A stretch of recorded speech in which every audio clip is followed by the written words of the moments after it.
7 personnes sont donc en garde à vue après l'attaque à l'arme blanche qui a fait 2 blessés graves à Paris hier, devant donc les anciens locaux de Charlie Hebdo.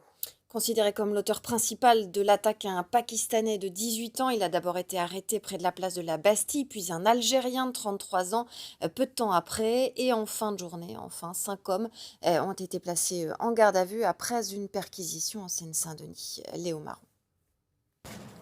Cet homme en combinaison blanche est le principal suspect de l'attaque survenue hier. Dans la soirée, une perquisition s'est poursuivie à son domicile de Pantin en Seine-Saint-Denis. 5 autres hommes âgés entre 24 et 37 ans sont interpellés et placés en garde à vue. Porte fracturée, c'est dans cet appartement que le suspect aurait résidé avant son passage à l'acte. Ce voisin décrit un logement partagé. Ils sont beaucoup.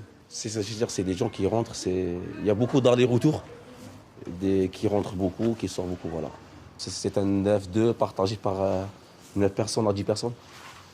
Une perquisition commencée plus tôt dans l'après-midi pour tenter d'en savoir plus sur le profil du suspect. Dans la foulée de l'attaque, les enquêteurs l'interpellent rapidement.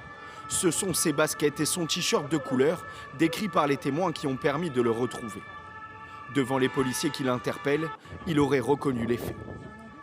Il a été arrêté place de la Bastille, à moins de 800 mètres des anciens locaux de Charlie Hebdo, repéré notamment grâce à ces images de vidéosurveillance.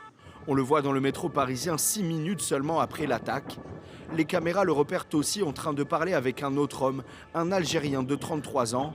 1 heure plus tard, il est à son tour interpellé au métro Richard Lenoir. Les enquêteurs cherchent à savoir s'il a un quelconque lien avec l'attaque. Au total, 7 personnes sont en garde à vue. Le parquet antiterroriste a été saisi pour 3 raisons. La localisation de ce site, c'est-à-dire précisément devant l'immeuble où était auparavant installée la rédaction de Charlie. Deuxièmement, eu égard au moment de réalisation de ces faits, c'est-à-dire au moment du procès. Et enfin, compte tenu de la matérialisation des faits, c'est-à-dire de la volonté manifeste de l'auteur d'attenter à la vie de 2 personnes.